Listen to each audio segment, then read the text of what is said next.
Kalau dilihat-lihat, kebanyakan botol biasanya berleher panjang. Tapi kenapa bisa gitu ya? Ada beberapa alasannya sih, tapi nggak ada hubungannya dengan hewan berleher panjang kayak burung unta dan jerapah.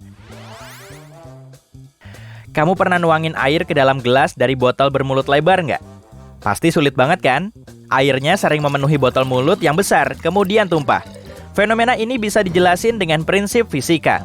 Jadi, udara dan air cenderung mengalir mengikuti bentuk permukaan yang dilaluinya. Fenomena ini disebut efek Coanda. Air jadi sulit dituang karena terpengaruh oleh efek ini. Tepatnya saat molekulnya tertarik ke permukaan botol. Selain itu, tegangan permukaan membuat molekul air saling berikatan, sehingga molekul ini kurang melekat pada udara. Makanya, air akan tetap berikatan dan mengalir melalui permukaan botol, bukan ke arah wadah. Leher botol kecil memudahkanmu saat menuang dan minum air, karena air di dalamnya mengalir lewat permukaan yang lebih kecil. Ada juga alasan praktisnya loh. Leher kecil cuma perlu sedikit material dan tutup botol yang lebih kecil. Dengan begini, produsen bisa menghemat biaya pembuatan botol. Terlebih lagi, leher botol juga bisa mencegah minuman bertambah hangat. Kalau nggak ada lehernya, tanganmu akan memegang bagian tengah botol dan menutupi minuman di dalamnya. Panas tanganmu akan langsung menghangatkan minuman ini, tapi kalau ada lehernya, kamu akan memegang bagian leher. Sehingga panas yang berpindah ke dalam botol bisa berkurang dan minumanmu lebih awet dingin. Botol daur ulang biasanya ngeluarin bau saat digunakan lagi, meskipun cuma berisi air biasa. Sebetulnya sih bukan airnya yang ngeluarin bau, tapi mikroorganismenya. Saat kamu minum air langsung dari botol, partikel saliva dan keringat akan nempel di situ. Kemudian, bakteri mulai menumpuk di botol hingga menimbulkan bau. Nah, kalau kamu mau pakai botol yang bisa didaur ulang, jangan lupa cuci botolnya setiap hari ya, biar bakterinya nggak menumpuk. Setelah dicuci, diamkan sampai benar-benar kering sebelum kamu memakainya lagi. Sebagian orang memakai botol plastik sampai berulang-ulang, padahal itu belum tentu aman loh, karena kebanyakan botol cuma dibuat untuk sekali pakai. Perlu diingat, botol kayak gini bisa melepas zat kimia.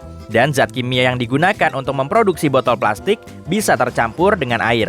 Kalau kamu menggunakan lagi botol plastik sekali pakai, barat dan kerusakannya bisa menghasilkan goresan halus di dalam botol, kemudian memicu penumpukan bakteri. Jadi gunakan aja botol yang bisa dipakai berulang kali, kalau kamu perlu memakainya dalam waktu lama. Yang penting, cuci botolmu setiap hari ya. Jeans pertama kali muncul pada tahun 1873. Penemunya bernama Jacob Davis dan Levi Strauss. Davis bekerja sebagai penjahit yang memproduksi terpal dan tenda, sedangkan Strauss seorang pengusaha yang menjual pakaian. Jeans pertama kali dibuat oleh Davis dari bahan denim. Dia membeli jenis bahan ini dari Levi Strauss & Co. Kemudian mereka mematenkan desainnya. Biru menjadi warna standar denim yang dihasilkan dari pewarna indigo. Warna biru ini menjadi tradisi yang masih sering dipertahankan sampai sekarang untuk meniru tampilan jeans awal. Jeans juga punya rivet logam yang sudah ada sejak awal penemuannya. Pembuat jeans pertama, Jacob Davis, memasang rivet tembaga untuk menandai area yang paling gampang robek, yaitu bagian resleting dan saku, sebagai penguat. Di zaman now, fitur ini digunakan sebagai hiasan karena telah menjadi ciri khas dan tradisi. Jeans juga punya keistimewaan lain berupa saku kecil yang kelihatan nggak berfungsi. Kalau sekarang mungkin memang benar, tapi saat para koboi masih sering memakai jeans, saku khusus itu dibuat untuk naruh jam saku. Selain itu, jeans model jadul cuma punya 4 saku. 1 saku kecil untuk naruh jam saku, 2 saku besar berada di depan, dan 1 saku besar di bagian belakang. Banyak resleting ditempeli ukiran huruf YKK. Ukiran ini sebetulnya singkatan dari nama perusahaan Yoshida Manufacturing Shareholding Company. Perusahaan asal Jepang ini menjadi produsen resleting terbesar di dunia. Jadi, mereka bikin ukiran inisial perusahaan tersebut pada semua resleting yang mereka produksi. Dan jumlahnya sekitar setengah dari total resleting di seluruh dunia. Makanya resleting ini lebih sering muncul di pasaran daripada merek lain. Ternyata nggak cuma jeans aja loh yang identik dengan warna biru, seragam polisi juga gitu. Polisi resmi pertama dibentuk pada abad ke-19 di London, Inggris. Mereka memakai seragam biru agar kelihatan kontras dengan seragam merah dan putih yang sudah dipakai petugas militer. 20 tahun kemudian, Amerika Serikat mengadopsi pasukan polisi dengan mengikuti polanya. Seragam mereka pun masih tetap biru sampai sekarang, karena memang kelihatan bagus. Warna ini nggak begitu terlihat dalam gelap, sehingga petugas polisi bisa mengamati masyarakat dan aktivitas mereka tanpa terlihat. Selain itu, noda bisa tersamarkan pada bahan gelap. Di beberapa negara pun, polisi identik dengan seragam biru. Bola golf punya lekukan di seluruh permukaannya, dan lekukan ini memang sengaja dibuat begitu. Para pemain golf awalnya memainkan bola halus. Nah, seiring waktu, bola itu menjadi penyok dan rusak, tapi juga melambung lebih jauh. Alasannya yaitu aerodinamika. Lekukan ini memungkinkan udara mengalir lebih lancar di sekitar bola, sehingga menerbangkannya lebih jauh. Jadi, ide ini bisa diterima, dan akhirnya bola golf punya lekukan di seluruh permukaannya agar bisa melambung lebih jauh. Terkadang, saat burung menempuh perjalanan jauh menyeberangi lautan, mereka bisa terbang berhari-hari. Tapi gimana mereka bisa tidur di perjalanan sejauh itu ya? Ternyata ada beberapa caranya loh. Beberapa burung selalu setengah tidur, setengah otak mereka berfungsi dan setengah lagi tidur. Seperti aku. Lalu mereka menukarnya dan setengah lagi tidur. Burung lain tidur sebentar pada siang hari. Saat aku bilang sebentar, aku serius. Rata-rata tidurnya hanya berlangsung selama 9 detik. Dan pada masa itu, burung hanya meluncur. Sepanjang hari, tidur itu dijumlahkan dan burung mendapatkan waktu tidurnya. Ladam adalah sepatu asli untuk kuda. Orang-orang menempelkannya pada tapak kuda. Mereka melakukannya untuk melindungi tapak di lingkungan keras dan merusak. Seperti jalan keras dari bahan gak alami yang gak biasa untuk kuda. Ladam memiliki bentuk aneh karena itu dipaku pada tapak kaki.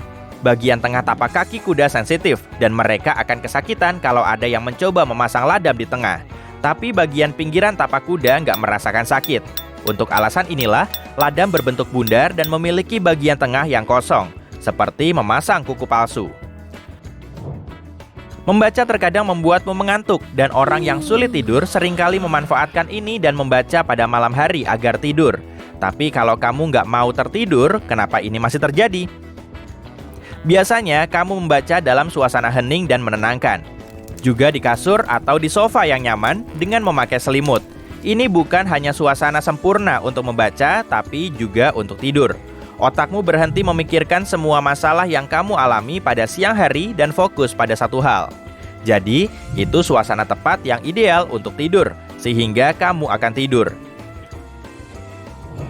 Kebanyakan sampo mengatakan kamu harus keramas 2 kali. Tapi apa benar begitu? Atau apa itu cara mereka agar kamu menggunakan lebih banyak produk mereka sehingga lebih sering membelinya? Bergantung pada seberapa seringnya kamu keramas. Biasanya, keramas pertama menghilangkan semua kotoran dan sel kulit mati. Lalu keramas kedua melembabkan rambut dan kulit kepala. Jadi, ya, keramas 2 kali itu bagus. Tapi itu juga kalau kamu keramas beberapa hari sekali. Kalau kamu keramas setiap hari atau 2 hari sekali, nggak ada banyak kotoran yang terkumpul di rambut. Dan keramas sekali saja sudah cukup. Baby carrot memiliki ukuran kecil dan nggak seperti wortel biasa, basah. Wortel kecil ini bukan wortel spesial. Itu sebenarnya dibuat dari wortel biasa dengan memotong kulit dan lapisan luarnya, lalu memolesnya agar terlihat cantik. Masalahnya, wortel kecil ini nggak bisa menahan kelembapan. Wortel biasa menahan air di dalamnya karena lapisan yang menguncinya. Begitu lapisan itu dipotong, wortel kecil bisa mudah kering. Jadi wortel kecil ini biasanya dijual dalam kantong dengan air. Toko mainan dipenuhi dengan boneka Beanie Babies, dan detail yang bahkan lebih ikonis dari mata besar mereka adalah label yang bertuliskan Thai. Itu adalah perusahaan manufaktur kecil yang tak begitu dikenal. Beanie Babies muncul pada tahun 1993 dan menjadi sangat populer. Thai adalah nama perusahaan, tapi bukan singkatan. Itu adalah nama asli pendiri perusahaannya, H. Thai Warner.